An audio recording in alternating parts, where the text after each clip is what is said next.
assisted by Tome and Fatima Ibrahim, the lady. In this nation, ladies and gentlemen, the Roger Magaza is here today to chair this event.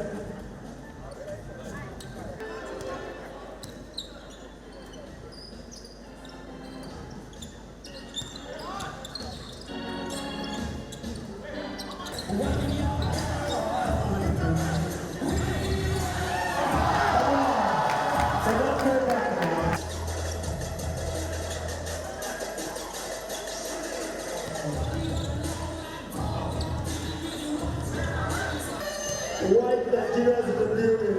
Let's have a white Nigeria, come on.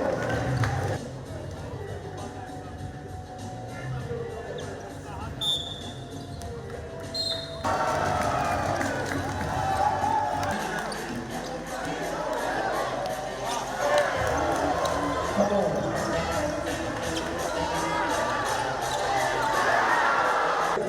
God bless you. I think your hope is from put to the wall. Michael? Okay. Okay.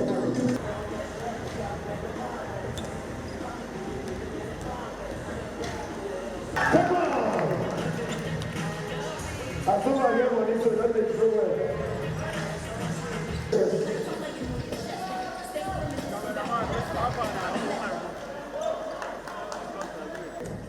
That's for Michael. Let's see what happens.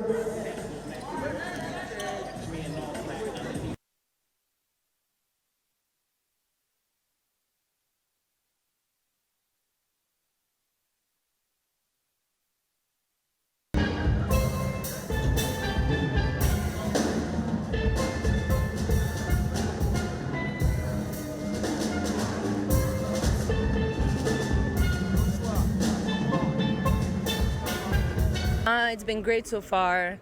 The turnout has been good. The level of competition has been fantastic.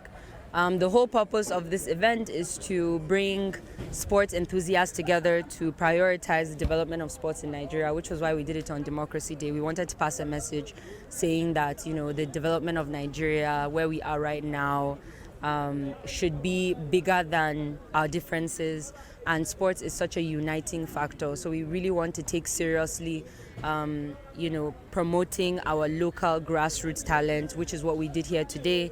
We got a university team, a young team, we got another local team and another local team to participate. So I'm just very happy that I was able to give that platform. So game day is focused on field and court sports, and basketball of course is just one of that. There's still football, there's still rugby, there's still flag football, there's so many kinds of sports that we're trying to showcase.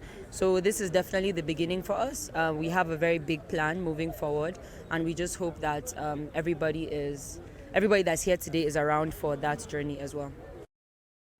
Hello and welcome on 360 Sport. To let you have at least an exciting time with basketball there, where game day basketball exhibition took place at the MK Abiola Stadium at the Indoor Sport Hall, involving two teams that has to do with Hot Coal basketball team and Nile University Spartans. That game ended in favor of Hot Coal. Actually, we were too hot to be handled by Nile University Spartans basketball team. It was a nice encounter. A lot of basketball lovers actually came to the scene to watch that particular exhibition game organized by SWA Sport to promote Nigeria. At least sport unifies all, as we all know that sport also is the force that always wants to bring everybody together. Good one there, enjoying some basketball on Democracy Day. Welcome you on the show proper, 360 Sport on Trust TV.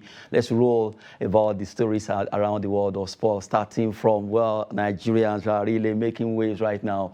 Let's talk about athletics. The first we'll be looking at 2022 African Athletic Championship that took place in Mauritius. Nigeria did well. We were able to win gold medals, about 5 gold medals, and also silver in that particular encounter. Nigeria with 5 gold medals, 3 silver, and 3 bronze medals to finish third behind Kenya and South Africa. But the good thing right now is the fact that we were able to do this, and the fact that our ladies and our guys did well over there in the encounter. Well, if you look at the list now, let's look at the list of those Nigerians who did well well. Tobiloba Amunshon actually got 100-meter hurdles in gold. That's gold medal in that particular race. She won for Nigeria. Women 4x100-meter relay team. Chioma Onyekwere discus. She actually won, did well for Nigeria there. Oyesade Olatoye, she won gold in hammer. Chukwebuka Enekwechi in shot put. He also won gold in that particular sport. And also he broke his own record by throwing higher than what he threw 2018. Good one there for Nigerian team. The team Nigeria really did well in this competition. Then you have silver medalist Temitope Adesina in high jump. Mike Edwards, you remember him? He has been a star for Nigeria in this particular sport, and now he was able to get silver in that encounter. The mixed 4x400 meter that involved men and women, two men, at least they were able to do well there. Good one for team Nigeria. In bronze, we won 1, 2, 3 there. We have 4x400 meter relay team for men, and also 4x400 meter relay team for women. Talking about how Team Nigeria did well in Mauritius, where they raced and they were able to conquer. We came third, just the way we were the last time they actually did that in Asaba. But the good thing is that it shows that our athletes are not giving up. If you could scoop 5 gold medals in discus, in hammer, in shot put, these are sports that really a lot of people need to understand the fact that they still exist. They've not gone into extinction. Good one to Enekwechi, who really smashed his own record, and also Tobiloba Amunshon in 100-meter hurdles. Our team 4x100-meter relay women. She was also part of the quartet that won that race. And congratulations to Temitope Adesina and the entire crew that made that happen. We have to celebrate this particular team. They did well for Nigeria. Now joining me to talk sport is Charles Ohaji. Good to have you, Charles. Yes, thank you, Nii. Okay, now we quickly talk about another story that actually broke out during the weekend. Well, the team that's called Golden Eaglet, why a lot of people were afraid that this time around, are we going to be able to do it? And they did it convincingly against Ghana, Black Starlet. They won that game 4-2 over there in Cape Coast, Ghana. Congratulations to the entire team. That's Golden Eaglet under-17. Recently, our under-21, they did well by defeating Ghana. Now, this time around also, our boys are doing it in the under-17. Only the Eagles, the Super Eagles, need to up their game to destroy the Ghanaians. Well, for the fact that these boys did well against Ghana, the host nation 4-2 at the Cape Coast Stadium, that shows really they were ready for business, despite the fact that their coach, Unduka Ugbade, was a bit afraid that, well, most of these boys have not played in a particular 20,000 capacity stadium, but he has been instilling into these boys confidence and boldness, and which they did convincingly. 4-2, Charles? Yes, thank you, Nii. Yes, of course, we were impressed. You know, as it is, I think everybody is angry. Every nation that sees Ghana wants to see Ghana. Everybody wants to roast them, wants to revenge. Yeah, which is a good one. The Flying Eagle did the same thing. Golden Eagles are doing the same thing. Yes, but as you said, I'm really impressed with the boys. Of course, at the point we were 3 goals up against Ghana before they were able to pull one back. And we had another, we were 4-1, then 4-2, which shows that the team is actually ready, both mentally, psychologically, physically. They are ready for this tournament, and I look forward to seeing them churning out a more result and then getting to the World Cup proper itself by next year, where I believe we are going to lift that trophy the 6th time again. And we've been doing so well when it comes to cadet football, and really, I think attention needs to be given to this because it seems under 17, under 21, even under 23, despite that they couldn't qualify for the Olympics, they've been fantastic. And so far, if you can keep these boys together, that's our problem. We can't keep them together. If you can keep them from here to the graduate to under 21, from 21 to under 23, then to Super Eagles, believe me, they can even beat any team in the world. Yes. I think we said this last time. The problem we have is that graduation. You know, before now, you see a player play for under 17. After 5 years, he's already becoming a chief in his village. He can't play again. We've seen other incidents come to play in the past. But this particular tournament, CAF itself was strict on the age limit of the players. And even this Golden Eaglet, a lot of players were dropped based on MRI tests. Even the player that was 17 years old was dropped. So you could see these boys are 16 below, whether they are 16 or just beating 17, a lot of them. And when you see them, so I think I think that's the right move for us. Look, Ogbade has been able to come back and know that, look, we need to start this progression from under 17. When we get it right from under 17 or to 21, I'm sure the Super Eagles will get enough feeder, because we feed them there, we'll get it right. They'll be able to play for a long time. So these boys are quite young lad. And as I said before, in a very long time, I've not seen us have such preparation. Even though the time was short, but they had an open camp, open screening. And whenever I have an open screening, what it means is that the coaches, technical crew are open-minded. They are not being imposed. Players are, because we say a lot of time, players are being imposed on coaches. You see them bringing players from everywhere to come and impose on them. But this time around, it was open. Let the best come. And then they were able to select from over 300 athletes, players that were on the pitch. And they were able to trim them down to just 25.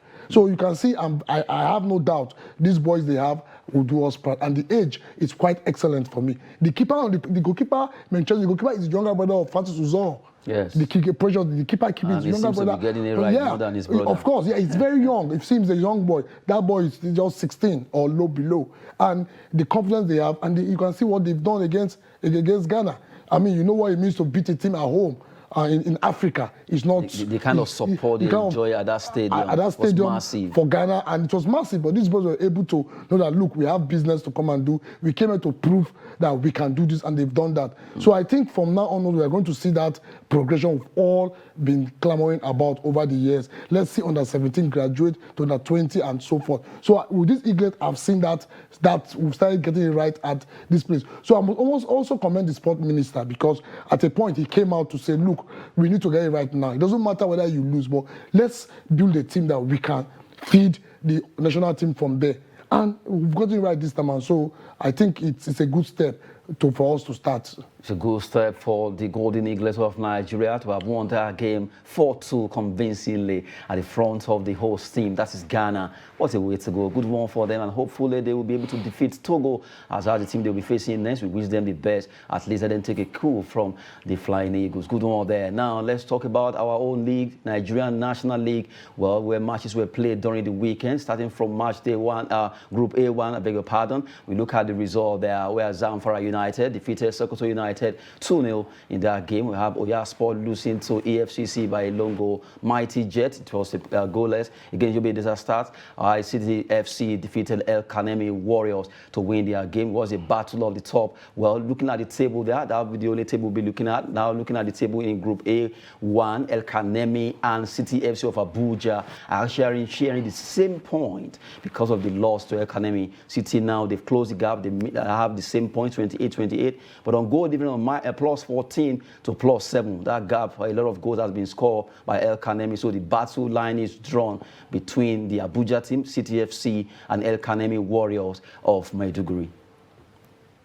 Yes, of course. Good one. Of course, El Kanemi Warriors, you realize it's a traditional team coming from the north that have been in the lower league. This is a team we all want to see come back to the Premier League. Because El Kanemi has, of course, they have a name for themselves. So we wish to see them come back. I mean, we wish to see people playing at El Kanemi Stadium, seeing them back in the MPF. But a lot of people also want to see the Abuja team, because if you check, yes, Abuja doesn't have anything. We don't have, yes, City FC. It's a good one to win. Also need to see in Abuja where we can have a Premier League team. And they have a game at hand to play. They just played 13. And you look at El Kanemi, they play 14. So that game could actually help them. If they're able to win it, they could actually upstage El Kanemi Warrior with their, well, El Kanemi has been one of those teams that played MPFL before they got relegated to the NNL. Right now, they have to up their game because City FC of Abuja, they are coming for them. Now, let's look at Group A2 result quickly as we go straight down. Malum Fashi 2-0 against Jigawa Golden Stars. NAV FC 1-0 draw against Green Beret. That's the Army team. And you have Kogi United 2, GM Liberty 1.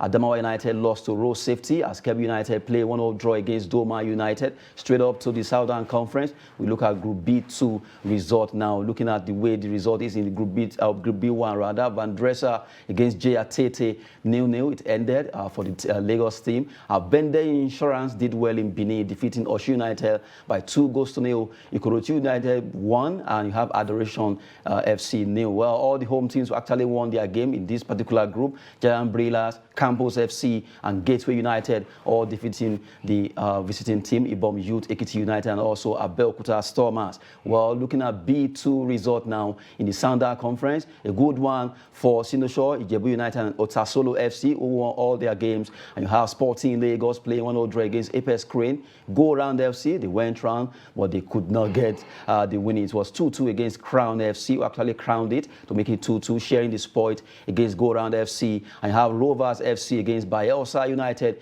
ending in a 1-1 draw there. That's the result in the NNL, Nigerian National League, as it went down during the weekend. When you look at these games, you always want to be so happy because these are teams that have to do with Nigeria, and we're always happy to promote our own. Like I always say, if we don't, no one else will do it for us. Yes, thank you. You know, as I always say, I call it the beautiful Nigerian league. For me, it's a beautiful league. I always say it's a beautiful league, and of course, I've always been that advocate for having one of the best leagues in the world. Because if we have one of the best leagues, of course, Nigeria should have the best league in Africa. Because at times you keep wondering why, but who should dominate in African scene entirely? So from the way it's going and from the way the LMC, the LMC, I think this season I must commend them. We must give it to them. They've been able to open the league. When I mean open up the league, what it means is allow it to flow. Allow it to flow, it means that every team can go and win any team in the home and come out. Or like before, what we used to have, the ugly incident we used to see before, where you see a team, referees coming to play, match officials going to referee dressing room, trying to influence the outcome of a game. You see the fans being unruly. But this season, we've been able to curtail those ugly incidents we've seen in the Nigerian League, and it's bringing back a lot of people now are now beginning to get interested, beginning to watch the NPFL. That look, the league is becoming interesting, and they want to see that. And coupled with the fact that these players know that when you do well, you can have a national team call-up. So you can see it's actually rubbing back on the league, and which is what we have always advocated for. And I think going forward, we are going to see a better Nigerian league and a better game, and fans will come back to the stadium. Everybody will be more interested in watching Nigerian league. And going forward straight up to the NPFL, Nigerian Professional Football League, for the weekend match day 33 that was played around Nigeria. Now, Enyimba did well, defeating Kwara United. They were able to win 3-0 in that game. And you have Sunshine Stars winning 2-1 against Niger Tornadoes. Lobby Stars 2, Heartland 1. Kano Pillars was a draw against Wiki Tories in the Battle of the North. Rivers United defeated Abia by 2-1, while Nasarawa United pipped Enugu Rangers by a low goal score by Michael Tochukwu in the penalty there. And you have Gombe United 2-2 against Dakada. Aqua United 1. Remo Stars, they lost that game away in Uyo. Well, you have Katsina also 2 against MFN. Those are the result. And looking at the way the table is standing right now, Rivers United are still there. Now they make it 10 points ahead of the second place Plateau United, who are trading with 60 points.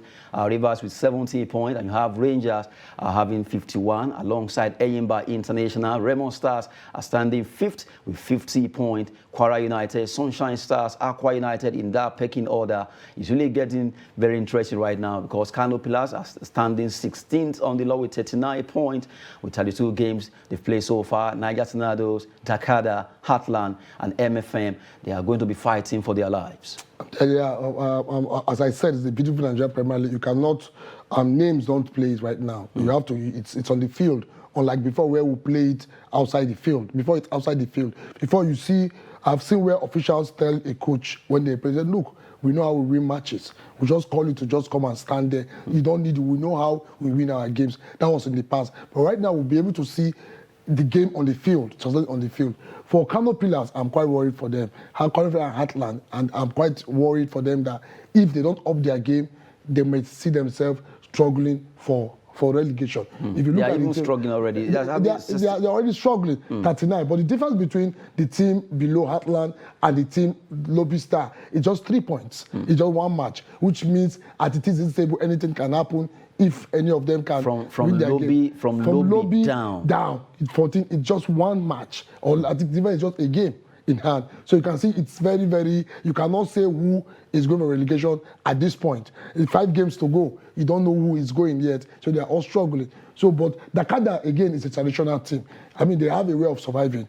If you check for the past 3-4 seasons, they've always come back from this range and see themselves surviving at the nick of the time. MFM, I'm quite worried for them. I don't know why this season is quite sad. They are not flying, and I can see them going down. But Heartland too is quite worrisome because the coach was talking tough before the match that look, they are going there to pick the points. They've come back and understand what to do. They know their mistakes and they need to beat Lobby Star. But they lost to Lobby Star and they were crying that the officiating was poor because of the referee. But of course, everybody that loses match every coach make excuses for one thing or the other why he lost the match. But again, I know Lobby, they didn't come to look at them. Lobby also are in the bad situation. They need to move on from there. So I think as it is right now, the league is, we all have to watch till the last day. It's more interesting. But from the way it is, what happens. Rivers United are now 10 points adrift Plateau United, who are actually second on the log, 70-60.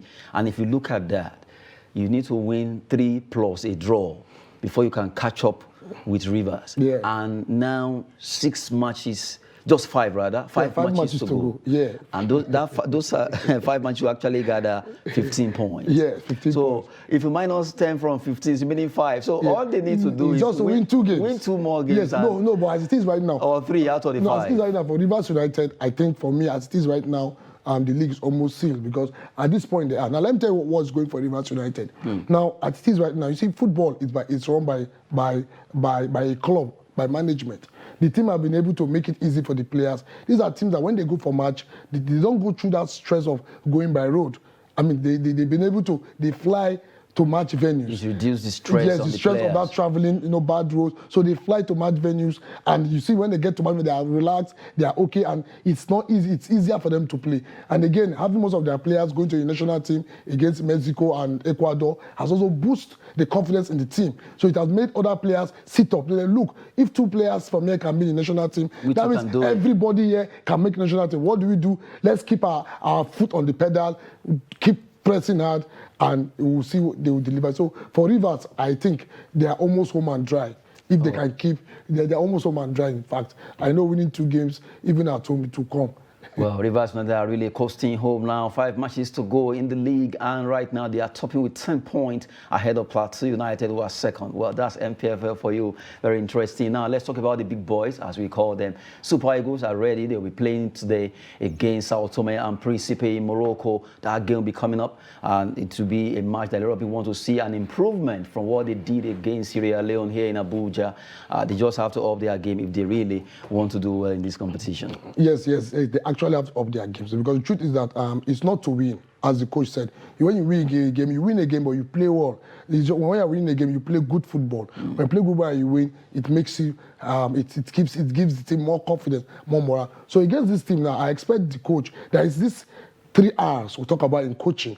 You receive, you retain, and you release. That's just the basic. That's the basic about football. When you play football, you receive, you retain the ball, and you release. These are the 3 R's. So I expect them to approach in that style. You receive the ball, you retain the ball, and you release. It gives you a lot of edge against your opponent. So if they can come in that with that mentality, look at every time. Once you are not with the ball, you are defending. Once you are with the ball, you are attacking. So if they can come with that mentality and know that, look, they need to score a lot of goals, because if Guinea wins Sierra Leone, Guinea-Bissau. Yeah, if they win Sierra Leone even by 1 goal, because they are on top of the table. We have 2 Guinea. This is Guinea-Bissau. Yeah, Guinea-Bissau. Yeah, sorry, Guinea-Bissau. If they win their match, they're on top of the table. So right now, what should be on this last mind is that they need to be on top of this table at the end of today. By beating them even 6-0, they need to be. You need to be on top of the table at this point. No excuse for that for me. I'm sure the boys too. They've seen the mistake they've made. They've seen what has happened. And although I believe Super Eagles most times when they go away, they try to give in all they can,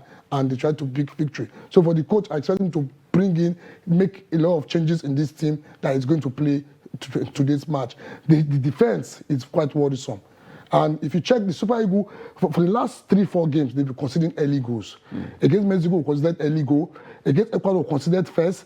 Against Sierra Leone, we considered first. And which is not good. Once you concede, it puts your team under pressure. It distorts your game plan. Because once you concede, all that's in your mind is to equalize. So at that point, everybody is agitated. Everybody is tensed. So that early goal, we should try and see how they wouldn't concede early goal against Sao Tome and Principe. Because if you concede early goal against a team, you give the team morale booster. They know, okay, let's try and play dirty. What is dirty? We'll try and pack the boss and see how we can frustrate you. And once players are frustrated, they start getting angry. And once they get angry, it will also affect. They lose. They start fighting, quarreling, and they lose. Focus. And the game plan is a bit, they go away from the game plan. So I expect them not to concede early goal today. They need to be very, very solid behind and see how we can progress. And I expect to see a lot of goals from the team. And maybe today is the day they will actually score those goals you've been wanting. Yeah, they need to score the goals because Guinea-Bissau scored five goals in our group. So why can't we? Because at the end of the day, I'm scared. Let goals not be what will determine who goes through. Our qualifier. So they need to shooting these goals. They should at least Eagles should try as many as possible to win with more goals so that they can beat Guinea-Bissau on goal difference. After all, it's getting tougher now. Almost all the teams are really edging towards winning. Well, it's going to be a big one. Nigeria versus Sao Tome in Agadir, that's over there in Morocco, where that match will be coming up today. Well, according to the news, reaching is Moroccan time, 1:30 Moroccan time, which could be ahead of Nigerian time. But from the way it is, we just saw that Eagles will do well as they file out against Sao Tome by winning convincingly against them. If it's possible, let them win 6-0. We've been talking sports on 360, and it's been a wonderful time with Charles Ohaji. Good to have you, Charles. Yes, thank you, Nii. And finally, what the goal margin you're expecting from Eagles? Of course, the goal margin is that you need to score to be on top of the table. And to be on top of the table, you need to score from 4 goals upwards. You need to score 4 or 5. I hope the Eagles will make you proud. Yeah, they will. They will make me proud because from the feelers I'm getting from the team, the players were disappointed with what they played in Abuja. They all knew that they didn't do well, but their playing style. So they expect to make redemptions for this going forward. Hopefully that can actually happen. Eagles can be very funny at times. Let's wrap it up here. This is 360 Sport on Trust TV. I am Adeni Aji Shafe. Thanks for watching. They can be very